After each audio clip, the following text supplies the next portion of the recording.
चीता कैंप में बनाए गए मुस्लिम कब्रिस्तान में हुआ है जमकर भ्रष्टाचार। युवा समाज सेवी मोहम्मद आसिफ ने किया भंडाफोड़। कैसे बनाना था कब्रिस्तान, कैसे बना दिया, देखिए ये कब्रिस्तान।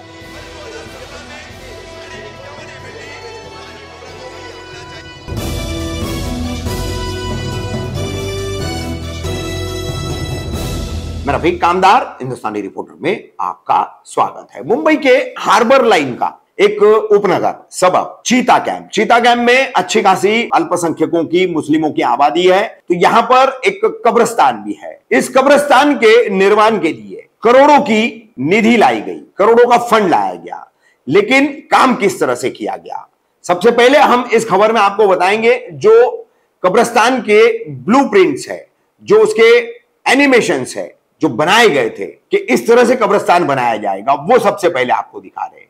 और उसके बाद किस तरह से कब्रिस्तान बनाया गया है, क्या कब्रिस्तान की हालत है, वो हम आपको दिखाएंगे। और फिर इस पर आरटीआई के जरिए यहां के स्थानीय युवा समाज सेवी है मोहम्मद आसिफ शाह, इन्होंने काफी चौंकाने वाली जानकारी सामने लाई है आरटीआई के माध्यम से कि किस तरह से यहां पर 25 पैसे को सीधे सीधे 1 रुपया 2 रुपया बता करके खर्च बताया गया है और कितने बड़े पैमाने पर इस कब्रिस्तान के निर्माण में भ्रष्टाचार किया गया है। क्या पूरी इस पर जानकारी दी है मोहम्मद आसिफ ने, देखिए। अस्सलाम वालेकुम, मेरा नाम मोहम्मद आसिफ सैयद है। मैं सोशल एक्टिविस्ट हूँ, यहाँ का सोशल वर्कर हूँ। अच्छा आसिफ भाई, इस जगह का नाम क्या है और आज आपने हमें यहाँ बुलाया, क्या पूरा मामला है, क्या परेशानी है? भाई, मैं ये जो जगह का नाम है, ये हमारे चीता कैंप का मुस्लिम कब्रिस्तान है। यहाँ का मसला ये है कि यहाँ पे जो काम हुआ था, वो काम में करप्शन हुआ है। करप्शन कब हुआ था काम? काम तो लगभग 2020 से स्टार्ट हुआ था। पहला कॉन्ट्रैक्टर 2020 को अपॉइंट हुआ था, 21 मार्च के आसपास। नारियल जब ही फोड़ा गए थे एमपी के द्वारा, एमएलए के द्वारा और कॉर्पोरेटर के द्वारा। 21 मार्च के आसपास 2020 में ये सब हुआ था। एक्चुअली उस टाइम मैं एग्जैक्टली यहाँ था नहीं, तो मुझे एग्जैक्टली डेट नहीं पता है। तो बोलने का मतलब ये है कि ये जो काम यहाँ पे हुआ है, अभी जो ख़त्म हुआ है, लगभग 1 साल भी नहीं हुआ है, 10 महीना हुआ है, 10 मंथ। तो इसके अंदर मैं लगभग 1 साल से इन लोग के पीछे लगा हूँ कि भाई आपने जो काम कर रहे हो वो बराबर नहीं है फिलहाल, और अभी आप उसकी हालत देख सकते हो। और इसके अंदर इन लोग ने बिल डाले हैं लगभग 6,84,43,018 रुपीज़ 30 पैसे। इन लोग ने ये बिल डाले हैं और इतना भाई काम ही नहीं हुआ है। यहाँ पे जो इन लोग ने, अभी मैं आपको बताता हूँ, जो गड्ढा जो दीवार बनी है, ये सामने की, यहाँ से लेके बस ये सामने की दीवार बनी है। बताया गया था कि चारों साइड की दीवार बनेगी, ये सब कुछ भी नहीं हुआ है। हाँ, तो उसके बाद जो दीवार का जो खाली जो बनाने के टाइम जो गड्ढा मारते हैं, वो गड्ढे का प्राइस इन लोग ने डाले हैं, खाली गड्ढा मारने का, दीवार बनाने का नहीं, 11,83,000, लगभग 12 लाख हो गया। और सीमेंट का यूज बताया गया है, 56 लाख का सीमेंट यूज हुआ है इधर पे। और जो ये सामने की जो छोटी ये दीवार बनी है, सामने की सिर्फ इतनी दीवार, इसके अंदर दीवार के अंदर 52 टन मटेरियल सलिया यूज हुआ है। इधर आप देख सकते हो 52 टन। इसका कॉस्ट इन लोग ने डाले हैं लगभग 30 लाख रुपया, 29,86,000। और आपको मैं बता दूं, इसके अंदर सीमेंट का जो यूज हुआ है, सीमेंट का, ये आप देख सकते हो, सीमेंट का यूज 56 लाख की सीमेंट यूज हुई है। और इसके अंदर मैं बता दूं आपको, ईट जो ब्रिक्स यूज हुआ है, वो ब्रिक्स इतना यूज ही नहीं हुआ है भाई। लगभग इन लोग ने जो डाले हैं लगभग 5 लाख ईट ब्रिक्स, 5 लाख कहाँ पे यूज हुआ है मुझे बता दो भाई, 5 लाख ईट। और उसका इन लोग ने कॉस्ट जो डाले हैं 42 लाख रुपए डाले। तो मतलब आपका ये कहना है आसिफ भाई कि पूरी तरीके से कब्रिस्तान में भ्रष्टाचार हुआ है? पूरे तरीके से भ्रष्टाचार हुआ है भाई। मैं जो मानता हूँ और जो मैंने जो इसके ऊपर स्टडी किया है, एक इंजीनियर अपॉइंट करके प्राइवेट, जो मैंने इसके ऊपर पूरी जानकारी निकाला है, जो चीज ये है पूरा, और उसके हिसाब से यहाँ पे मैंने क्वांटिटी के हिसाब से पूरा लिख के लिया है। ये जो 42 लाख रुपए की ईट बता रहा गया है, ईट कहाँ यूज हुआ है मुझे बता दीजिए आप। ईट का कोई यूज नहीं हुआ है। मैं आगे भी ऐसे बहुत ऑप्शन है, मैं आपको बता रहा हूँ। इसमें ग्रिल, जो ग्रिल यूज हुआ है, ग्रिल किसको बोलते हैं, खिड़की पे जो लगता है ग्रिल, उसको ग्रिल बोलते हैं। कितना, कम से कम 10 या 12 ग्रिल यूज हुआ है। उसका अमाउंट इन लोग ने कितना डाले, 6.5 लाख रुपया लगभग।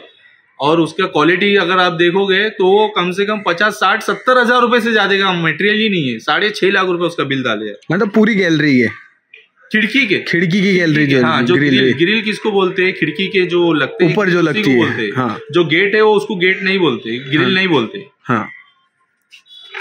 और आपको बताता हूँ, यहाँ पे कब्रिस्तान के अंदर providing fixing in the causeway means होता है रोड। यहाँ पर रोड किधर है कब्रिस्तान के अंदर, रोड किधर है मुझे बता दीजिए, रोड किधर है? कोई जानता है चीता कैंप के रहवासी तो मुझे आके पर्सनली मिले और मुझे बताए कि भाई हमारे कब्रिस्तान के अंदर रोड किधर है। यहाँ पे रोड का इन लोग ने बताया कि रोड बना है और रोड का अमाउंट डाले हैं 24,30,000 रुपए। और सबसे बड़ा घपला तो मैं अभी आपको बताता हूँ, इसके अंदर जो कब्रिस्तान के अंदर जो बताया गया है कि मिट्टी डाले हैं, मिट्टी भाई कहीं भी नहीं डाले हैं। 4 से 5 बहुत से बहुत 5 पिच में डाले हैं। मतलब जो एक होता है ना टुकड़ा, कब्रिस्तान के अंदर टोटल 19 टुकड़े हैं जिसके अंदर सिर्फ 4 जगह पे बोल सकता हूँ मैं कि डाले हैं। और उसका अमाउंट जितना इन लोग ने ये क्वांटिटी बताया गया है ना, उसके हिसाब से यहाँ बैठता है 235 डंपर। मेरी पर्सनल मैं आपको ओपिनियन बताता हूँ कि भाई मैं खुद अपने आंख से यहाँ लोकल बंदा हूँ, सामने रहता हूँ, 12 से 15 डंपर से ज्यादा भाई गाड़ी आई नहीं है क्वांटिटी इन लोग। अरे ये लोग ने बताया 235 डंपर इन लोग के जितना इन लोग ने क्वांटिटी बताया है। हाँ। उसके हिसाब से जब मैंने इंजीनियर को इसकी क्वांटिटी के हिसाब से जब मेजरमेंट इन लोग ने किए तो भाई 235 डंपर बैठते हैं। अच्छा हाँ, और इसका कॉस्ट जो है आप सुनोगे तो आप हैरान हो जाओगे भाई। 82 लाख रुपया इसका कॉस्ट डाले है, जो कि मट्टी आई ही नहीं है भाई। मतलब 82 लाख रुपए की सिर्फ मट्टी आई है, सिर्फ मट्टी 82 लाख रुपए, ऐसा इन्होंने कॉन्ट्रैक्टर ने बताया। यस, इसके अंदर बिल है मेरे पास। हाँ। ठीक है, ये बिल का अमाउंट आपको मैं बता रहा हूँ। हाँ। ठीक है, और मैं आपको बता दूं कि हमारे कब्रिस्तान के अंदर ऑलरेडी जो मट्टी की जो डेंसिटी है वो बहुत पहले से ही मतलब खराब हो चुकी है ही नहीं। जो अपन बोलते हैं कि भाई 6 महीने के अंदर बॉडी गलती है, 6 महीना 7 महीना ऐसा लगभग, मुझे उतना नॉलेज नहीं है, फिर भी 6 महीना 7 महीना बताते हैं कि भाई बॉडी गलती है। लेकिन हमारे कब्रिस्तान का ये हाल है फिलहाल, इसकी डेंसिटी इतनी खराब हो गई है कि भाई कम से कम 17-18 महीना जाता है बॉडी गलने के लिए, फिर भी यहाँ पे मट्टी का कोई चेंजेस नहीं हुआ है। अब मैं चाहता हूँ कि भाई बीएमसी से कहीं से भी। तो ये जो कॉन्ट्रैक्टर है, कॉन्ट्रैक्टर कौन है, क्या नाम है इसका? भाई कॉन्ट्रैक्टर का नाम तो उर्विश है। हाँ। और उसकी कंपनी का नाम है MS एंटरप्राइजेस, बोरीवली वेस्ट का उसका एड्रेस है। तो आपने जो कॉन्ट्रैक्टर है जी, तो इससे बात करने का चाहा कि क्या लगाए है आपने, आप मेरे को बताइए, ऐसा कुछ मतलब बातचीत की इससे? कैसा है ना, मैं डायरेक्ट कैसा मुझे जब नंबर मिला था, जब मैं कंप्लेंट कर रहा था, जब मैंने RTI डाला था, तो मुझे सब इंजीनियर का नंबर अपॉइंट हुआ था। तो सब इंजीनियर से जब मैं बात करता था तो उन्होंने क्या किया, उनसे जो ऊपर है असिस्टेंट इंजीनियर ऐसा कुछ है, तो वो तो कभी मेरा कॉल रिसीव किए ही नहीं, उल्टा ब्लैक लिस्ट में डाल दिए, कोई रिप्लाई नहीं है मेरे पास, पूरे मैसेज है, मैसेज की चैटिंग है। और जो सब इंजीनियर से ज्यादा मेरा बातचीत होता था, सब इंजीनियर का नाम है संदीप राठौर, सब इंजीनियर है वो, उनसे मेरा बात होता था। तो वो मुझे हमेशा बोलते थे कि आप उधर आइए, वर्ली में जो हॉब है, या BMC में एमिस्ट वार्ड में इन लोग का कोई लुकआउट नहीं है ऐसा बोलते हैं। मैं एमिस्ट वार्ड भी गया था तो उन लोग ने बोले कि भाई आपको वर्ली जाना पड़ेगा, हॉब जो होता है ना इंजीनियर लोग का, वहां पे आपको जाना पड़ेगा। जब मैं इन लोग से कांटेक्ट करता हूँ तो मुझे बताते हैं कि भाई आप ये डेट को आइए, ये डेट को हम लोग मिलेंगे आपसे, जो भी बात होगा हम लोग बैठ के करते हैं।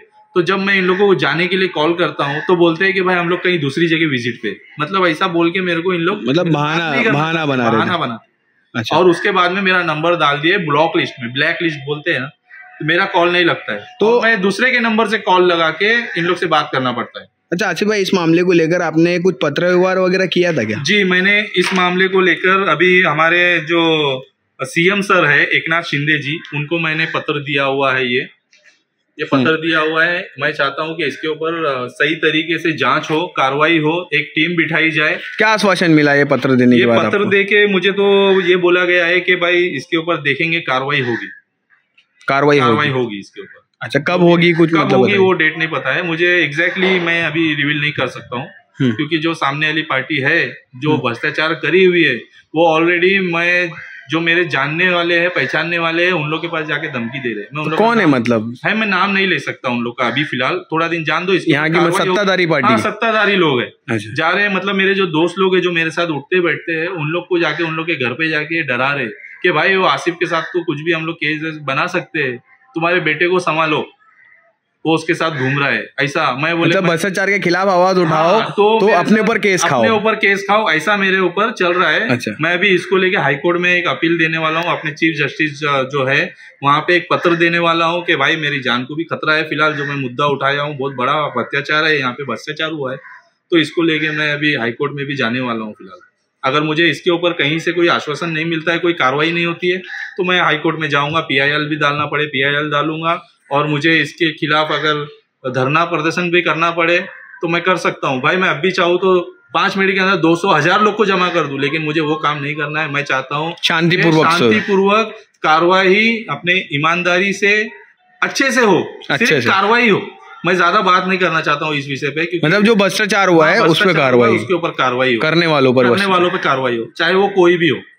अगर मैं गलत बोलता हूँ इसे, अगर जैसे कि मैं आप पे इस चीज पे अगर आवाज उठा रहा हूँ, अगर मैं कहीं गलत हूँ तो मैं चाहता हूँ कि मेरे ऊपर भी कार्रवाई कर सकते हो। आप